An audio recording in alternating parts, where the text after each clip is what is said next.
ꯑꯍꯥꯟꯕ ꯃꯛꯇꯗ ꯃꯌꯥꯝꯕꯨ ꯆꯦꯅꯦꯜ ꯑꯁꯤꯒꯤ ꯃꯥꯏꯀꯩꯗꯒꯤ ꯇꯔꯥꯝꯅ ꯑꯣꯛꯆꯕꯒ ꯂꯣꯏꯅꯅ ꯏꯀꯣꯛꯅꯣꯅ ꯈꯨꯔꯨꯝꯖꯔꯤ꯫ ꯃꯌꯥꯝꯒꯤꯗꯃꯛꯇ ꯉꯁꯤꯁꯨ ꯌꯥꯝꯅ ꯅꯨꯡꯉꯥꯏꯔꯕ ꯋꯥꯔꯤ ꯃꯆꯥ ꯑꯃ ꯄꯨꯗꯨꯅ ꯂꯥꯛꯆꯔꯤ꯫ ꯋꯥꯔꯤ ꯑꯁꯤꯒꯤ ꯃꯃꯤꯡꯅ ꯃꯤ ꯎꯕ ꯌꯥꯗꯕ ꯄꯥꯈꯣꯜ ꯁꯤꯕꯤ ꯏꯅꯦꯝ꯫ ꯋꯥꯔꯤ ꯑꯁꯤꯕꯨ ꯏꯕꯤꯔꯛꯄꯤꯅ ꯕꯦꯃ ꯆꯅꯨ꯫ ꯍꯧꯖꯤꯛ ꯃꯌꯥꯝꯒꯤ ꯃꯐꯝꯗ ꯋꯥꯔꯤ ꯑꯁꯤ ꯈꯨꯗꯣꯜ ꯇꯝꯖꯔꯛꯂꯒꯦ, ꯃꯌꯥꯝ ꯄꯨꯟꯅ ꯇꯥꯃꯤꯟꯅꯔꯁꯤ꯫ ꯃꯃꯥꯡꯉꯩ ꯃꯇꯝ ꯑꯃꯗ ꯈꯨꯟ ꯑꯃꯗ ꯁꯈꯤ ꯀꯧꯕꯤ ꯂꯨꯈ꯭ꯔꯥꯕꯤ ꯅꯨꯄꯤ ꯑꯃ ꯂꯩꯔꯝꯃꯤ꯫ ꯁꯈꯤꯒꯤ ꯃꯆꯥꯅꯨꯄꯥ ꯑꯃ ꯂꯩꯔꯝꯃꯤ, ꯃꯤꯡꯅ ꯇꯣꯝꯄꯣꯛ ꯀꯧꯔꯝꯃꯤ꯫ ꯁꯈꯤ ꯑꯁꯤ ꯃꯤ ꯎꯕ ꯌꯥꯔꯝꯗꯦ, ꯄꯥꯈꯣꯜ ꯁꯤꯗꯧꯒꯤꯗ ꯑꯗꯨꯝ ꯇꯧꯔꯝꯃꯤ꯫ ꯈꯨꯟ ꯂꯩꯀꯥꯏꯒꯤ ꯃꯤꯁꯤꯡꯗꯣ ꯁꯈꯤ ꯎꯕꯗ ꯂꯣꯠꯄ ꯐꯥꯎ ꯌꯥꯎꯅꯔꯝꯃꯤ꯫ ꯁꯈꯤ ꯎꯗꯅꯕ ꯍꯥꯏꯗꯨꯅ ꯏꯁꯣꯔ ꯈꯣꯏꯔꯝꯂꯒ ꯃꯌꯨꯝꯗꯒꯤ ꯊꯣꯛꯂꯛꯄ ꯐꯥꯎ ꯌꯥꯎꯅꯔꯝꯃꯤ꯫ ꯇꯣꯝꯄꯣꯛꯇꯨ ꯆꯥꯛꯈꯨꯝꯗ ꯆꯥꯛ ꯀꯟꯅ ꯊꯣꯡꯂꯤ꯫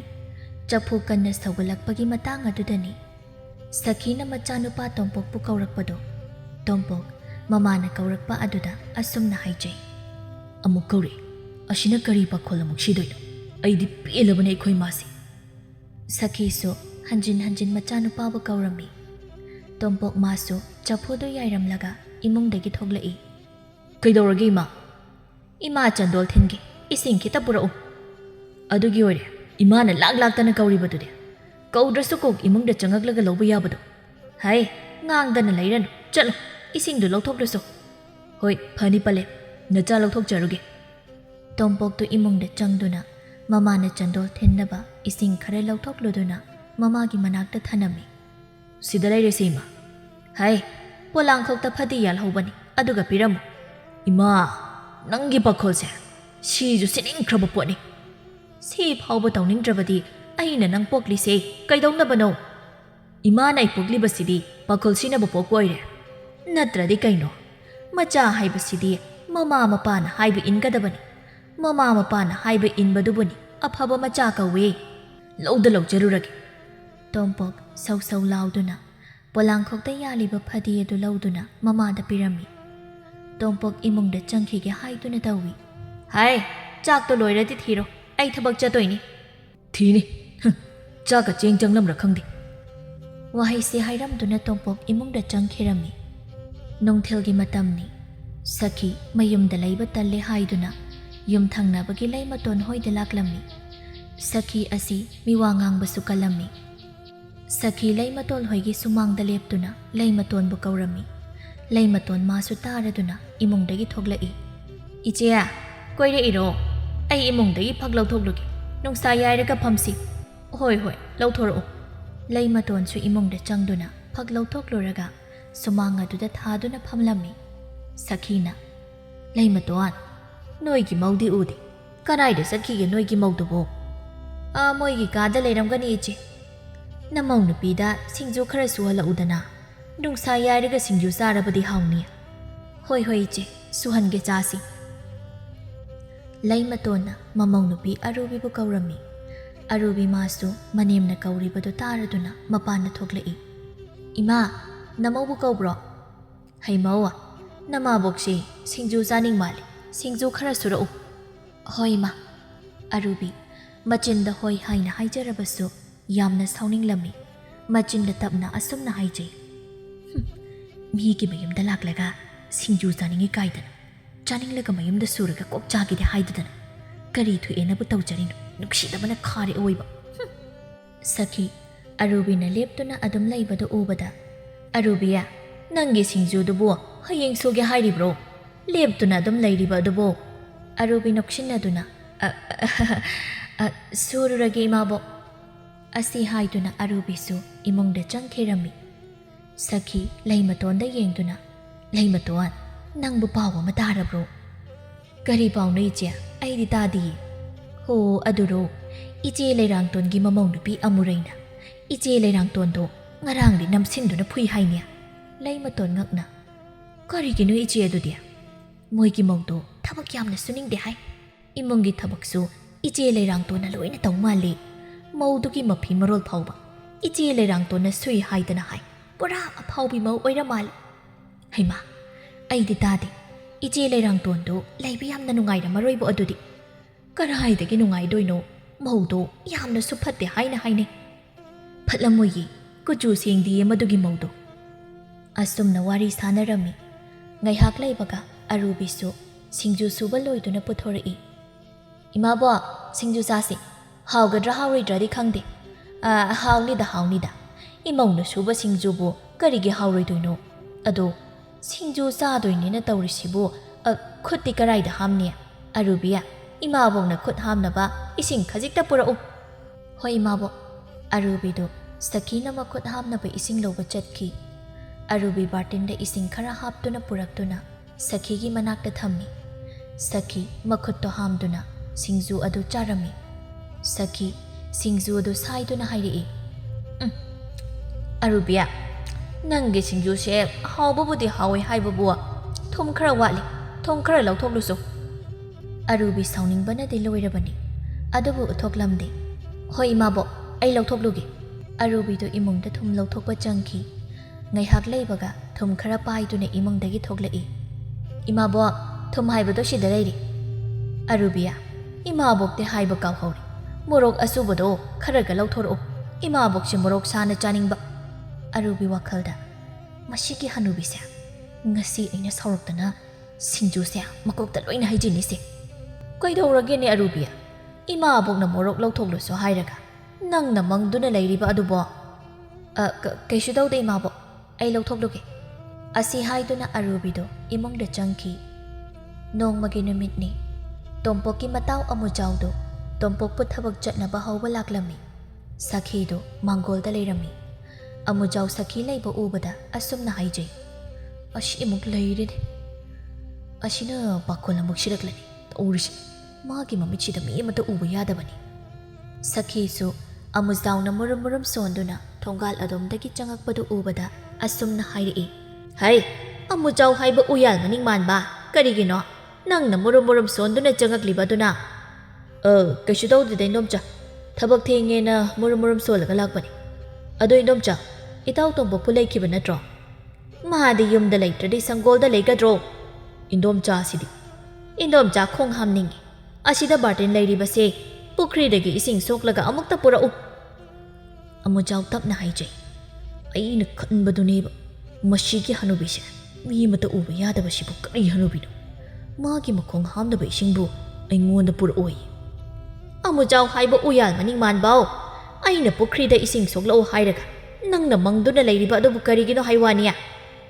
ꯏꯗꯣꯝꯆꯥ ꯁꯨꯝ ꯋꯥꯈꯜ ꯑꯃ ꯈꯜꯂꯝꯕꯅꯤ ꯌꯥꯅꯤ ꯑꯩ ꯁꯣꯛꯂꯛꯀꯦ ꯑꯃꯨꯖꯥꯎ ꯕꯥꯔꯇꯤꯟ ꯑꯗꯨ ꯄꯥꯏꯗꯨꯅ ꯄꯨꯈ꯭ꯔꯤ ꯂꯩꯔꯤꯕꯗꯨ ꯇꯝꯅ ꯆꯠꯈꯤꯔꯝꯃꯤ ꯑꯃꯨꯖꯥꯎ ꯏꯁꯤꯡ ꯁꯣꯛꯇꯨꯅ ꯀꯥꯔꯛꯄꯗ ꯇꯣꯝꯄꯣꯛꯁꯨ ꯏꯃꯨꯡꯗꯒꯤ ꯊꯣꯛꯂꯛꯏ ꯇꯣꯝꯄꯣꯛ ꯑꯃꯨꯖꯥꯎꯕꯨ ꯎꯕꯗ ꯀꯩꯅꯣ ꯏꯁꯤꯡ ꯁꯣꯛꯂꯣꯔꯤꯕ꯭ꯔꯣ ꯇꯧꯔꯤꯗꯨꯅ ꯅꯈꯣꯡ ꯍꯥꯝꯂꯨꯒꯦ ꯍꯥꯏꯔꯣ ꯑꯩꯒꯤ ꯈꯣꯡ ꯍꯥꯝꯅꯕ ꯅꯠꯇꯦ ꯅꯈꯣꯏ ꯄꯂꯦꯝꯒꯤ ꯈꯣꯡ ꯍꯥꯝꯅꯕꯅꯤ ꯁꯈꯤꯅ ꯂꯥꯎꯔꯛꯏ ꯍꯩ ꯑꯃꯨꯖꯥꯎ ꯏꯁꯤꯡ ꯄꯨꯔꯛꯑꯣꯅ ꯅꯪꯕꯣ ꯑꯩ ꯈꯣꯡ ꯍꯥꯝꯅꯤꯡꯉꯦꯅꯦ ꯑꯃꯨꯖꯥꯎꯁꯨ ꯏꯁꯤꯡꯗꯣ ꯄꯨꯗꯨꯅ ꯁꯈꯤꯗ ꯄꯤꯔꯝꯃꯤ ꯇꯣꯝꯄꯣꯛꯀ ꯑꯃꯨꯖꯥꯎꯒꯁꯨ ꯊꯕꯛ ꯂꯥꯛꯂꯝꯃꯤ ꯑꯃꯨꯖꯥꯎꯅ ꯏꯇꯥꯎ ꯅꯣꯏ ꯄꯂꯦꯝꯁꯦ ꯅꯪ ꯀꯃꯥꯏ ꯂꯩꯃꯤꯟꯅꯩ ꯏꯇꯥꯎ ꯈꯨꯋꯥ ꯑꯃꯅꯤ ꯑꯩꯈꯣꯏ ꯃꯥꯁꯤ ꯀꯃꯥꯏ ꯉꯥꯡꯅꯗꯣꯏꯅꯣ ꯈꯪꯗꯦ ꯏꯃꯨꯡꯒꯤ ꯊꯕꯛ ꯏꯪꯈꯥꯡꯁꯨ ꯑꯩꯅ ꯂꯣꯏꯅ ꯇꯧꯔꯤꯅꯤ ꯅꯨꯄꯤ ꯊꯤꯖꯤꯜꯂꯗ꯭ꯔꯥ ꯈꯪꯗꯦ ꯅꯪꯉꯣꯟꯗ ꯂꯩꯕ ꯅꯨꯄꯤꯗꯨꯗꯤ ꯈꯔꯗꯤ ꯋꯥꯗꯧꯔꯤ ꯅꯣꯏ ꯏꯃꯥꯒꯤ ꯕꯥꯈꯣꯜꯗ ꯃꯉꯥꯅꯤ ꯆꯥꯛꯀꯧꯕ ꯅꯨꯃꯤꯠꯇ ꯃꯄꯥꯝꯗ ꯂꯩꯍꯧꯕ꯭ꯔꯁꯨ ꯈꯪꯗꯦ ꯏꯇꯥꯎ ꯑꯌꯤꯡꯕꯤꯒꯤ ꯈꯨꯇꯞꯇꯨꯒ ꯑꯩꯈꯣꯏ ꯏꯃꯥꯒꯤ ꯃꯑꯣꯡꯁꯤꯒ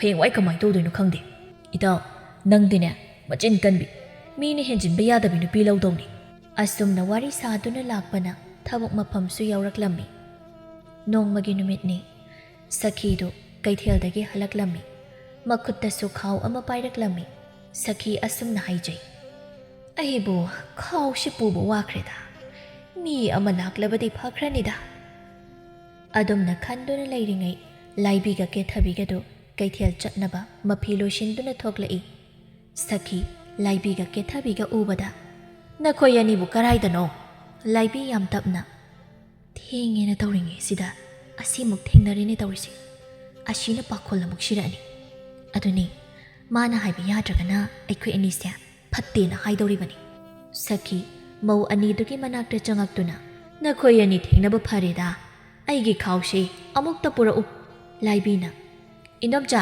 ꯑꯩꯈꯣꯏ ꯀꯩꯊꯦꯜ ꯆꯠꯀꯗꯕꯅꯤ ꯐꯔꯛ ꯇꯥꯔꯅꯤ ꯅꯣꯏꯒꯤ ꯀꯩꯊꯦꯜꯗꯣ ꯑꯩꯒꯤ ꯈꯥꯎꯁꯦ ꯑꯩꯈꯣꯏ ꯌꯨꯝꯐꯥꯎꯗ ꯊꯅꯝꯃꯒ ꯆꯠꯄ ꯌꯥꯏ ꯀꯩꯅꯣ ꯑꯍꯜꯒ ꯑꯣꯏꯁꯤꯜꯂꯛꯄꯁꯤꯗ ꯈꯥꯎꯖꯥꯎꯁꯤ ꯄꯨꯕꯁꯤ ꯂꯨꯝꯃꯦꯟ ꯇꯧꯕꯅꯤ ꯑꯍꯜꯒꯤ ꯃꯇꯦꯡ ꯄꯥꯡꯂꯕꯗꯤ ꯃꯍꯩ ꯐꯪꯗꯣꯏꯅꯤ ꯅꯣꯏ ꯍꯧꯖꯤꯛꯀꯥꯟꯒꯤ ꯅꯍꯥꯁꯤꯡ ꯑꯁꯤꯅꯅꯦ ꯄꯥꯈꯣꯜ ꯑꯃꯠꯇ ꯍꯥꯏꯕ ꯌꯥꯗꯦ ꯑꯩꯈꯣꯏꯅ ꯅꯍꯥ ꯑꯣꯏꯔꯤꯉꯩ ꯃꯇꯝꯗꯗꯤ ꯃꯤꯒꯤ ꯃꯇꯦꯡ ꯄꯥꯡꯉꯛꯈ꯭ꯔꯦ ꯀꯦꯊꯕꯤ ꯇꯞꯅ ꯄꯥꯡꯂꯝꯃꯅꯤ ꯁꯣꯏꯗ꯭ꯔꯦ ꯃꯥꯅ ꯑꯣꯏꯅ ꯑꯍꯟꯗ ꯊꯧꯗꯥꯔꯝꯕ꯭ꯔꯥ ꯈꯪꯕ ꯅꯠꯇꯦ ꯁꯈꯤꯅ ꯀꯩꯅꯣ ꯌꯥꯔꯛꯇ ꯉꯔꯪ ꯉꯔꯪ ꯉꯪꯂꯤꯕꯗꯨꯕꯣ ꯁꯦꯁꯦ ꯄꯨꯔꯛꯑꯣ ꯏꯟꯗꯣꯝꯆꯥ ꯋꯥꯕꯅ ꯂꯣꯏꯔꯦ ꯃꯧ ꯑꯅꯤꯗꯨ ꯁꯈꯤꯒꯤ ꯈꯥꯎꯗꯨ ꯊꯥꯡꯕꯗ ꯇꯥꯔꯝꯃꯤ ꯂꯥꯏꯕꯤꯒ ꯀꯦꯊꯕꯤꯒ ꯈꯥꯎ ꯑꯗꯨ ꯁꯈꯤ ꯍꯣꯏꯒꯤ ꯃꯌꯨꯝ ꯇꯝꯅ ꯊꯥꯡꯂꯝꯃꯤ ꯃꯇꯝ ꯈꯔ ꯍꯧꯈ꯭ꯔꯦ ꯇꯣꯝꯄꯣꯛꯁꯨ ꯃꯥꯒ ꯅꯨꯡꯁꯤꯅꯖꯕ ꯑꯌꯤꯡꯕꯤꯒ ꯂꯨꯍꯣꯡꯂꯝꯃꯤ ꯂꯨꯍꯣꯡꯕ ꯅꯣꯡꯉꯥꯟꯕꯒꯤ ꯑꯌꯨꯛꯅꯤ ꯑꯌꯤꯡꯕꯤ ꯉꯟꯇꯥꯅ ꯍꯧꯒꯠꯇꯨꯅ ꯃꯧ ꯑꯃ ꯑꯣꯏꯕꯒꯤ ꯃꯊꯧ ꯇꯧꯔꯤ ꯑꯌꯤꯡꯕꯤ ꯃꯥꯅ ꯂꯝ ꯇꯩꯗꯨꯅ ꯂꯩꯔꯤꯉꯩ ꯇꯥꯟꯖꯥ ꯑꯗꯨꯗ ꯁꯈꯤꯁꯨ ꯏꯃꯨꯡꯗꯒꯤ ꯊꯣꯛꯂꯛꯏ ꯁꯈꯤ ꯃꯃꯧꯅ ꯂꯝ ꯇꯩꯔꯤꯕꯗꯨ ꯎꯕꯗ ꯑꯁꯨꯝꯅ ꯍꯥꯏ ꯃꯧꯋꯥ ꯅꯪꯅ ꯂꯝ ꯇꯩꯔꯤꯅꯦꯅ ꯇꯧꯔꯤꯕꯗꯨ ꯃꯀꯣꯏ ꯃꯥꯟꯅꯗꯦ ꯃꯀꯣꯏ ꯃꯥꯟꯅꯅ ꯐꯖꯅ ꯇꯩꯌꯨꯅꯦ ꯑꯌꯤꯡꯕꯤ ꯇꯞꯅ ꯍꯣꯏ ꯃꯥ ꯑꯌꯤꯡꯕꯤ ꯃꯥꯁꯨ ꯃꯅꯦꯝꯅ ꯍꯥꯏꯕꯒꯤ ꯃꯇꯨꯡ ꯏꯟꯅ ꯋꯥꯏꯗꯨ ꯃꯀꯣꯏ ꯃꯥꯟꯅꯅ ꯇꯩꯅꯕ ꯍꯣꯠꯅꯔꯝꯃꯤ ꯁꯈꯤ ꯑꯁꯤ ꯃꯤꯅ ꯇꯧꯕ ꯊꯕꯛꯁꯨ ꯁꯤꯡꯊꯥꯅꯔꯝꯗꯦ ꯍꯩ ꯃꯧꯋꯥ ꯅꯪꯒꯤ ꯂꯝ ꯇꯩꯕꯗꯣ ꯉꯥꯏꯍꯥꯛ ꯂꯦꯞꯄꯨ ꯑꯩ ꯏꯪꯕꯅ ꯌꯥꯗ꯭ꯔꯦ ꯃꯩ ꯑꯃꯨꯛꯇ ꯍꯥꯟꯅ ꯍꯧꯒꯠꯂꯨ ꯂꯥꯎ ꯍꯣꯏ ꯃꯥ ꯑꯩ ꯍꯧꯒꯠꯀꯦ ꯑꯌꯤꯡꯕꯤ ꯂꯝ ꯇꯩꯔꯤꯕꯗꯨ ꯂꯦꯞꯇꯨꯅ ꯃꯅꯦꯝꯒꯤ ꯃꯩ ꯇꯤꯛꯅꯕ ꯃꯩ ꯍꯧꯒꯠꯂꯝꯃꯤ ꯁꯈꯤ ꯃꯥꯁꯨ ꯃꯩꯗꯨ ꯇꯤꯛꯂꯝꯃꯤ ꯑꯌꯤꯡꯕꯤꯗꯨ ꯂꯝꯗꯣ ꯑꯃꯨꯛ ꯇꯩꯔꯝꯃꯤ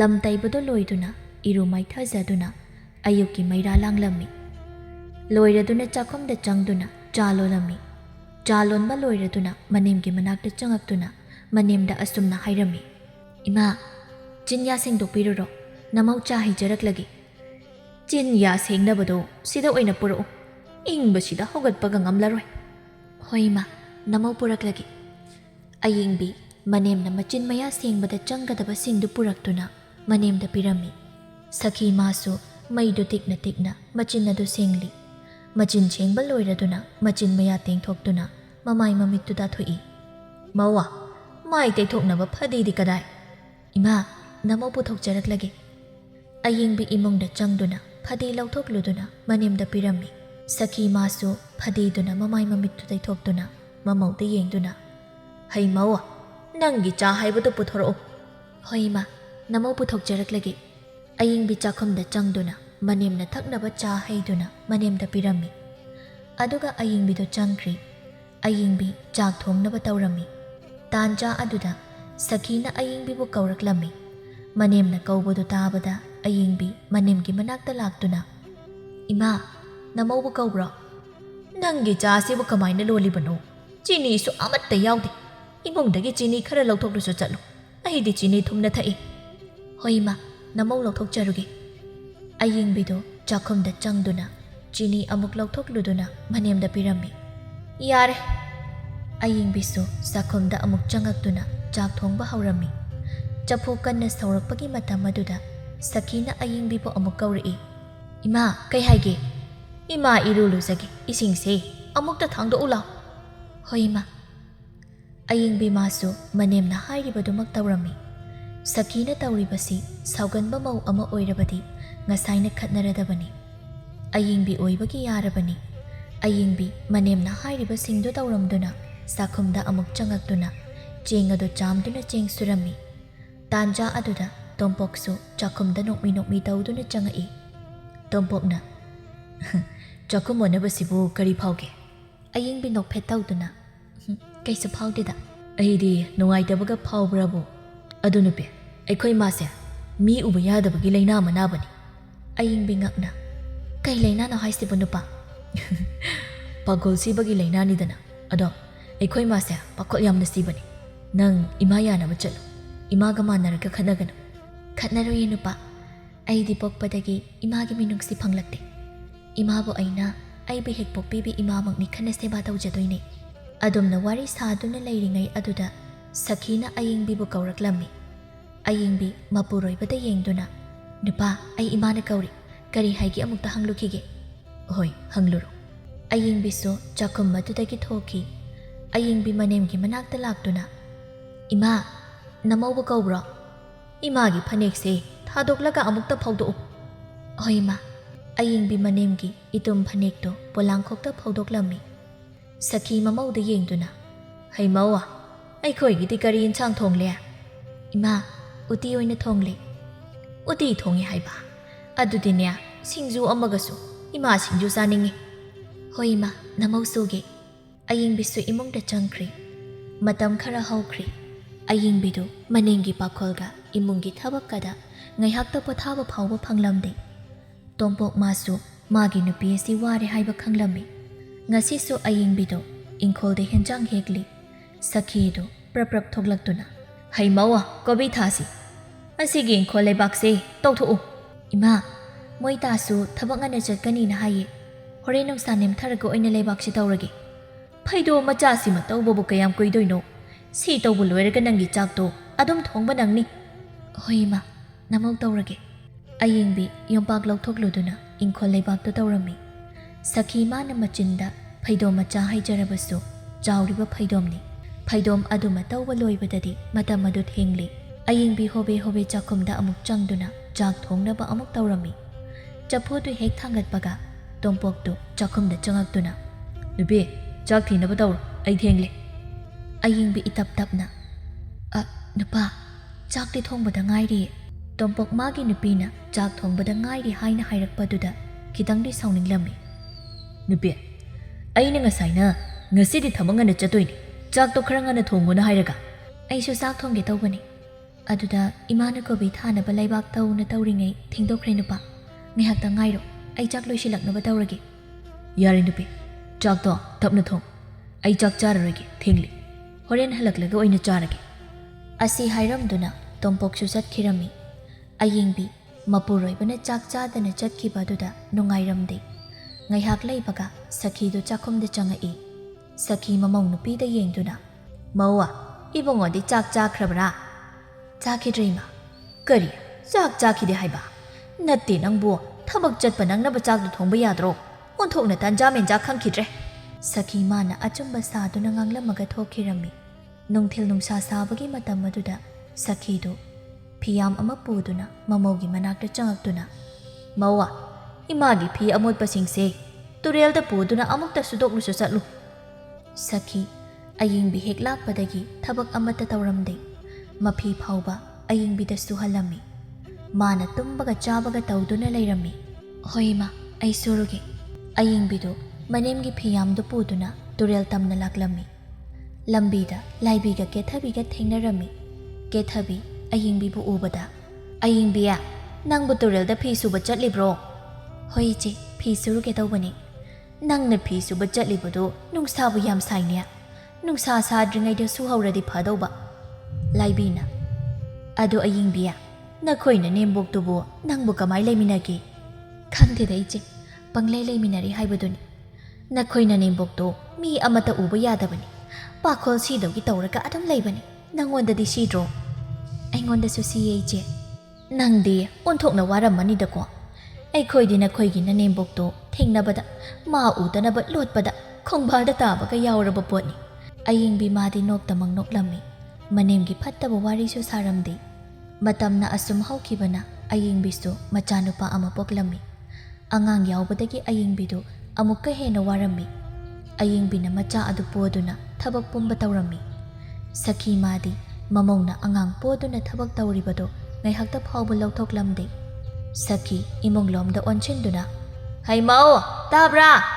ꯆꯥꯛꯈꯨꯝꯗꯒꯤ ꯍꯩꯖꯔꯥꯡꯗꯣ ꯑꯃꯨꯛꯇ ꯂꯧꯊꯣꯔꯛꯎꯍꯦ꯫ ꯇꯥꯟꯖꯥ ꯑꯗꯨ ꯑꯌꯤꯡꯕꯤ ꯃꯥꯅ ꯑꯉꯥꯡ ꯁꯨꯝꯂꯤꯉꯩ ꯇꯥꯟꯖꯥ ꯑꯣꯏꯕꯅ ꯃꯅꯦꯝꯅ ꯀꯧꯔꯤꯕꯗꯣ ꯑꯌꯤꯡꯕꯤ ꯈꯨꯝꯕ ꯌꯥꯗ꯭ꯔꯗꯨꯅ ꯈꯨꯝꯂꯝꯗꯦ꯫ ꯁꯈꯤ ꯃꯥꯁꯨ ꯃꯃꯧꯅ ꯈꯨꯝꯃꯛꯇ꯭ꯔꯦ ꯀꯥꯏꯗꯅ ꯇꯨꯃꯤꯟꯅ ꯂꯩꯕ ꯅꯠꯇꯦ꯫ ꯈꯣꯟꯖꯦꯜ ꯑꯗꯨ ꯀꯟꯅ ꯃꯧ ꯇꯥꯕ꯭ꯔꯥ ꯑꯩꯅ ꯍꯥꯏꯁꯦ? ꯍꯟꯗꯃꯨꯛꯁꯨ ꯑꯌꯤꯡꯕꯤꯗꯨ ꯈꯨꯝꯂꯛꯇꯦ꯫ ꯁꯈꯤ ꯃꯃꯧꯅ ꯈꯨꯝꯂꯛꯇꯕ ꯑꯗꯨꯗ ꯁꯥꯎꯅ ꯃꯁꯤꯒꯤ ꯃꯧ ꯑꯁꯦ ꯇꯥꯅ ꯈꯨꯝꯗꯕꯤꯒ ꯇꯧꯏꯅꯦ꯫ ꯂꯥꯛꯄ ꯀꯨꯏꯗ꯭ꯔꯤꯉꯩꯗꯗꯤ ꯐꯅ ꯐꯕꯣꯏꯅꯤ, ꯃꯆꯥ ꯍꯦꯛ ꯌꯥꯎꯕꯗꯒꯤ ꯃꯑꯣꯡ ꯑꯃ ꯇꯧꯔꯤꯅꯦ꯫ ꯑꯗꯨꯕꯨꯗꯤ ꯁꯈꯤ ꯑꯩꯉꯣꯟꯗ ꯍꯦꯟꯖꯤꯟꯕ ꯌꯥꯗꯧꯕ ꯅꯠꯇꯦ꯫ ꯇꯥꯟꯖꯥ ꯑꯗꯨꯗ ꯑꯌꯤꯡꯕꯤ ꯃꯥꯁꯨ ꯑꯉꯥꯡ ꯁꯨꯝꯂꯝꯗꯨꯅ ꯊꯣꯛꯂꯛꯏ꯫ ꯑꯌꯤꯡꯕꯤ ꯃꯅꯦꯝꯗ ꯌꯦꯡꯗꯨꯅ ꯏꯃꯥ ꯑꯩꯕꯨ ꯀꯧꯕ꯭ꯔꯣ? ꯁꯈꯤ ꯈꯔ ꯁꯥꯎꯅ ꯉꯁꯥꯏꯗꯒꯤ ꯑꯗꯨ ꯀꯟꯅ ꯀꯧꯕꯗꯨꯕꯨ ꯇꯥꯗ꯭ꯔꯤꯕ ꯑꯗꯨꯕꯨ ꯅꯅꯥꯗꯨꯕꯨ ꯄꯪꯂꯕ꯭ꯔꯅꯦ? ꯏꯃꯥ Angang sumba duda khumba yadadana khumdabani. Karigi angang sumba? Angang sumlabasu mina kaurabadi khumgadabani khangdabra. Tanja duda tompok masu thabak halaklami. Mamana magi nupida nganglibadu tabada asumna. Kaidongnarage? Sakhi machanupada yengduna. Ho nangi nupise handak marakti mana yamna kal. Aina kauraga tana khumdabaga ngami. Tompok magi nupida yengduna. Nupi kaigino? Imana kauraga nangna tana khumde haribase. Ayingbi khonjela dudapna. Moita angang sumba duda khumba yadraduna khumdabani. Hai yari khangi. Angang sumbagi namada thawaina khumjibado aina khangloi khaliro. Imadi kaigi namong nupibu kauriba.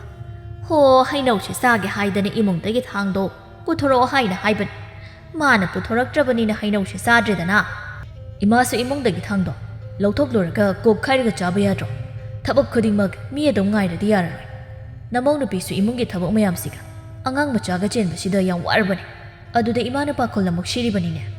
Sakhi sauna nangi se nangi nupigi michang changlibani ne. Ma michang changbagi wanade asengbado haibani. Namong nupisu thabak mayam singamnaba tawbada wajarabani haibagi wani. Madaro imungi thabak tawriba macha chelibase. Aikhoisu imungi thabak tawna ichasu chelei.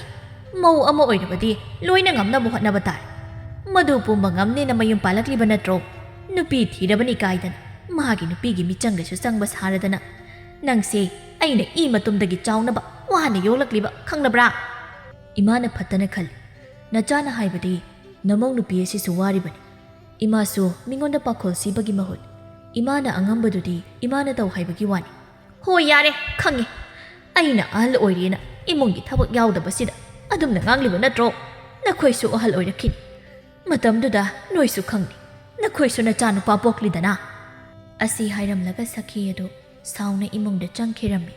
Ayingbina nupa imase sauraga changkhre amukta themlusu. Kaishu tawrida nupi ngayak leiraga sauba phajarkhizani. Aisu thabak chatlubagi wari. Nangsu thabeng khang lusingadabada lusiloro. Hoi nupa ayingbisu mana tawgadaba mathau tawrami. Numidangi matamni ayingbidu chak loiraduna chak chanaba manembu kauba manemgi kada changaklami. Ma chak thiri chak charase. Sakhi saurangnana hairi. Ai chak chaningde. Imana pamjaba ngakraga soibonga thongbaduni. Kitang doire susaru seima. Aina chaningde hairibasi kanadano. Yari thokro. Ayingbi upai leita manemgi kadagi thoglaktuna chakhumda changai. Tompok magi nupida yengduna. Imadi kai hairake. Lage hairakbro. Nupa imadu chak chaningde haina hairi. Nupa nangamukta kaurugera. Nupi aina kaurubasu yar. Aikhoi mase namyam kanbani. Phari imagi chakto kupsilaga thanamu. Horen chak lamaga chajarani. Lao nangsu angang tumningai chak chathorasi. Asi haiduna matai manaw anido chak chaminarami. Numit aduma sakhi sak charamde. Mathangi numitni sakhidu laimaton hoida laklami. Laimaton chaki ubada. Ichea koida iro. Hoi iche si koiraklibani. Kaidoragi ichea hakchang ambidabro. Namai namitka imak makshilibadia. Iche si ngarangdiki chak chadri adunani. Iche di kaigi chak chadri ba. Iche si thawai nungai mandadana chak chadribani. Karigi thawai nungai tribano iche kaidoba yauge. Ngarang se aina mauda khara ngangbani. Aduda icha nupana maugi michangda wa nganglakliba. Laimaton iche thawai yam nungai te. Asi haiduna sakhido thut thut kapli. Laimatona ichea adugibu kapkanusi nanaw nungai te. Tompokto ai haigi. Mana adumna hekta tawba yabro. Iche na mabu kayada wana yoglakpa. Aikhoisu loina khangi. Sakhi kaptuna. Laimaton ai pukni yam nuksi hairibasin. Masi pumnamakse madugi mauduna thokhaliba ngaktan. Mahalakpadagi ichana ne mama aibu nuksi 100 na. Sakhi mana chumba saduna kaptuna pau tamlami. Arubi masu sakhina kaptuna tamlibadu tabada madom asumna haijay. Kayada chumba mana hairiban. Magi matauda macha mamawsu saurakliba haibadi khande. Mashi aigi inimpok oiramaga khangdawni. Sakhi mana laikai chattuna macha mamawbu yolammi. Magi mawong khangbana laikai gi misu kaisu hainaramde. Sakhi numit nini humnidi macha mamongda kauramde. Sakhi na mamongda kaudabaduna hena ayingbi madi thabak komi. Mau khara asumna wari sarami. Mau amana ayingbi asya makhoi manimbok asiga laiminaisya yamna waramgani bu. Asengba waramgani. Aikhoi phau lambida thengnabata talli. Ayingbidi macha apikpaga chel. Miro laibasu nate. Maniamne tawriba saktaduna. Angang du kaisu lauthoklamoi. Lauramoi. Mi amata uba yade. Pakhol sidawgi nungsidabana. Nahansu machanupaduna mamaugi michang changi magi michang changbidrena kaptana pawgi yam tami. Magi mawongdunadi kanana magi michang changbini. Ayingbi oibagi ngamnaba khanglabagi wani. Machin kanbi mina henjinba yadabi mawgo oiramadi nahana phubiba soidrabani. Asumna mausingdo wari sanarami. Nongmagi numitni ayingbi machanupa adubu phamungda sumlamaga turelde ising sokpa chatlami. Sakhiso sumangda nuksa yaiduna lairami. Angangdo phamungdagi taduna wawa kaplami. Masuna adu kana kapladu phauba. Sakhi changduna yenglude. Ayingbi ising sokluduna karaklami. Machana kapagi makhol tabada isingdo thamduna imungda changaktuna yengbadadi. Angangdo kangthol makhada taduna kaptuna lairami. Ayingbi senchinduna machadubu laukhatuna themlami. Sakhi mapandagi laurai. Hai, karigino angangdubu aduk yamna kaphalibadiya. Ima, angang phamungda sumlambani. Phamungdagi taraga lairami. Angangdo ningthina sumlamba yadro. Thabak tawbada chekshindiye. Yaro yenoi. Ayingbi manemna nganglibado ma kariso hairamdi. Asumna numit kharani haukri. Sakhi makhongdo chawna pomkhatlami. Makhongdo thangduna chatpa phawba ngamlamdi. Aduna sakhido phamungdagi hendoklamdi. Tombok amaiba ama kauduna mamabu yenghalami. Amaiba aduna yenglami. Tombokna Mama, ikhoi magi makhongdo pomliba sibu phaba ngamlaroidra. Ngamni. Nakoina magi makhongdo pomliba si adaigi natti. Yamna chattaba phamduna tumduna ayamba leibasidagi tawraklibani. Imungi thabay inkhang khara tawbasu phai. Phamduna tumduna leirabadi phaba ngamlo. Sajel oina imungi thabak tawba khara chatpa sanabasisu phai. Haujiki ai hidak ama piramagi. Si charaga apomba sibudi hanthakrani. Adubo sum phamduna tumduna leirabadi amuksu pomkhalakani. Asi hairamduna amaibado hidak adu piramduna chatkri. Amaibana pirambe hidaktu chabadagi sakhidu khara phari. Makhongdu thangduna chatpa khara ngamli. Amaiba aduna hairambagi matung inna mana angamba imungi thabak tawba sajel oina chatpa sanabadagi sakhi apombado pharami. Ayok ama ayingbina hogalakpada manem sakhina lamtaiduna leirami. Madu ubada ayingbi yamna ngaklami. Ima ay tayrage. Ima khut hamdokpiro. Yari ima tayrage. Nang atay thabak tawgadaba tawroro. Yani ima ay tayge ima waniye. Waroy ay atum tayrage. Ayingbi manemna yadraba aduda imungda changkre. Sakhi masu haujikti masagi thabak masana tawjarami. Mingonda pakhol sikidre. Ngasisu sakhido masunupado poraduna thongalomda thoglai. Laibigi hek thengnarami. Laibi sakhi ubada handuna chakhige haiduna tawrami. Sakhina urami. Laibiya kaidawrage nangbo handuna amuk chatlabadiya. Laibi nokshinaduna kaisu dawde daidomcha yamda pot ama kauramaba. Sakhi nokladuna nangido pot kauramba mandi. Ai ubagi halaga chakhiba mankreda. Nate daidomcha indomcha nahanwai dawnanya mi uba khuding pakhol sibado sidraban. Haujikti indomcha gyan tari. Sakhina gyan tabadagi imongdo yam nungaina pankirami.